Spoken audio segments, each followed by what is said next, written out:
नमस्ते दोस्तों, आप सबका स्वागत है मेरे चैनल पर। अगर आप इस वीडियो को देख रहे हैं तो एक रिक्वेस्ट है, मेरे न्यू चैनल को अपना सपोर्ट ज़रूर दें सब्सक्राइब करके। It will help me to motivate in making more videos for you. तो आज की कहानी है बैंगलोर की, जहां एक समय में एक ऐसी घटना हुई थी जिसने वहां के आईटी कंपनीज़ के रूल्स बदल दिए थे। वहीं वुमेन सेफ्टीज़ के ऊपर काफ़ी सवाल उठने लगे और इससे पूरा बैंगलोर काफ़ी सदमे में चला गया था। एक माँ जिसने अपने सब कुछ खो दिया अपनी बेटी के मर्डर के बाद। हम बात कर रहे हैं प्रतिभा मूर्ति के मर्डर केस के बारे में। इस कहानी की शुरुआत होती है बैंगलोर से। 2005 में प्रतिभा, उनकी एज थी 28 साल।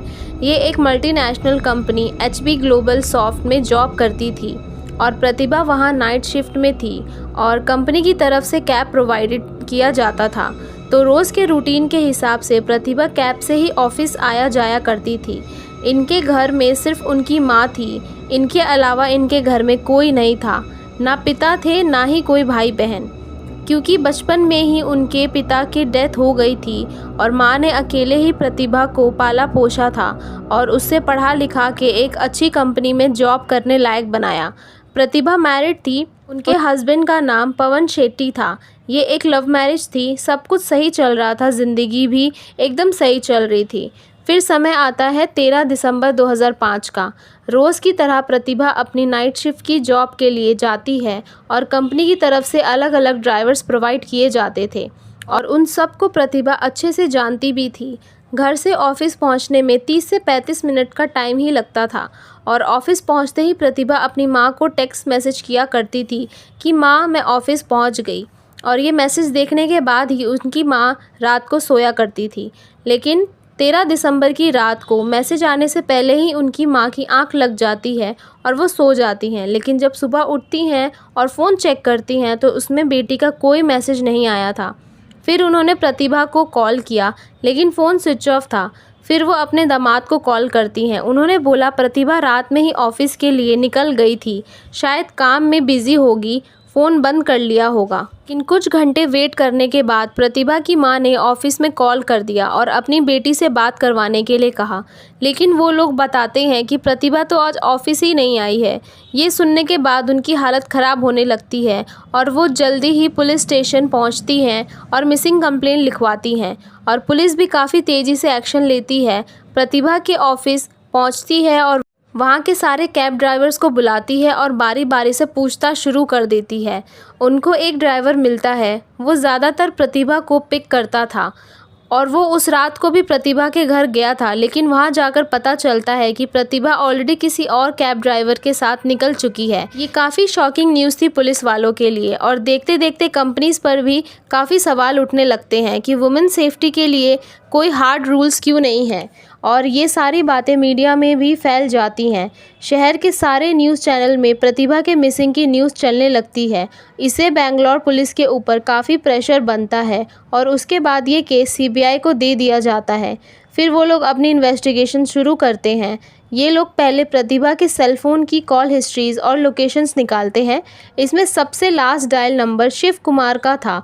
प्रतिभा के ऑफिस में जब इस इंसान के बारे में पता किया गया तो पता चला वो कंपनी का ही ड्राइवर है और ये काफ़ी बार प्रतिभा को पिक एंड ड्रॉप किया करता था। और जब पुलिस ने मर्डर वाले दिन कौन कौन लीव पर थे उनकी लिस्ट निकाली तो उसमें भी शिव कुमार का नाम था।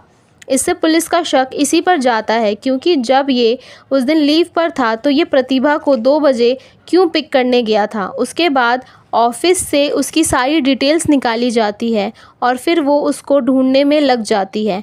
पुलिस के पास इसके बैंगलोर का एड्रेस तो था लेकिन वो सोचती है कि ज़रूर शिव कुमार कहीं भाग गया होगा। पुलिस इसके घर ना जाकर सीधा उसके गांव पहुंचती है लेकिन वो वहां नहीं मिलता है और आसपास के लोगों से उसके बारे में कुछ जानकारी पता चलती है।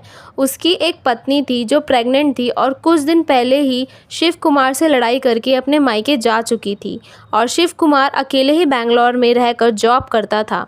जब पुलिस को शिव कुमार कहीं नहीं मिलता है तो वो सोचते हैं हर जगह तो ढूंढ लिया है, बैंगलोर वाले एड्रेस पर चल कर देखते हैं, क्या पता कुछ सबूत मिल जाए।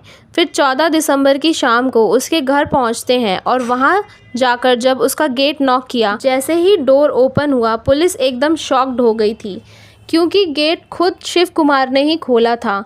घर में आराम से न्यूज़ चैनल देख रहा था जिसमें प्रतिभा की ही मिसिंग न्यूज़ चल रही थी। पुलिस ने जब इसको कहा कि हमको प्रतिभा के केस में तुम्हारे ऊपर शक है, तो वो बोलता है कि दीदी के गायब होने में उसका कोई हाथ नहीं है। मैं तो 2 दिन से घर पर ही था, मैं क्यों दीदी को कुछ करूँगा, और अगर मैंने कुछ किया होता तो मैं कहीं भाग गया होता, यहाँ बैठकर टीवी नहीं देखता। लेकिन पुलिस उसकी एक बात नहीं सुनती है और स्टेशन ले जाकर सख्ती से पूछताछ करती है, लेकिन वो अपनी ही बात पर टिका रहता है। पुलिस ने इसके साथ मारपीट भी की, लेकिन फिर भी वो अपने बयान पर टिका रहा। इतनी इंटेरोगेशन करने के बाद पुलिस को भी लगने लगता है शायद इन्होंने किसी गलत इंसान को उठा लिया है। लेकिन शिव कुमार पर शक करने की एक सॉलिड रीज़न था कि उसने प्रतिभा को लास्ट कॉल किया। फिर पुलिस एक लास्ट ट्राई करती है। इस बार उससे आराम से पूछा गया और कहा कि हमको सब कुछ पता है कि तुमने ही प्रतिभा के साथ कुछ किया है। अगर तुमने खुद से सब कुछ कबूल कर लिया तो तुम्हारी सज़ा कम हो सकती है और हम तुम्हारी पूरी हेल्प करेंगे, और अगर झूठ बोला तो तुमको इस केस में फंसा देंगे क्योंकि तुम्हारे ही खिलाफ सारे एविडेंसेस हैं। और आखिरकार पुलिस की ये तरकीब काम आ जाती है और शिव कुमार अपना गुनाह कबूल कर लेता है और सारी कहानी बताता है, और उसकी डेड बॉडी जहां फेंकी थी वहां भी पुलिस वालों को ले जाता है और वहां एक नाले के पास प्रतिभा की डेड बॉडी मिलती है। इतनी दिनों से उस पानी में उसकी बॉडी की हालत इतनी ज़्यादा ख़राब हो गई थी कि आप सोच भी नहीं सकते। और इसके बाद प्रतिभा की माँ को कॉल करके बुलाया जाता है बॉडी को आइडेंटिफाई करने के लिए। वो माँ जो अपनी एक लौती बेटी के आस में सोई तक नहीं थी, ना ही कुछ खा पी रही थी। आप सोचिए उस माँ की क्या हालत हुई होगी जब उन्होंने अपनी बेटी की डेड बॉडी देखी होगी। उन्होंने अपने आप को जैसे तैसे संभाला और पुलिस को बताया कि हाँ, यही मेरी बेटी प्रतिभा की बॉडी है।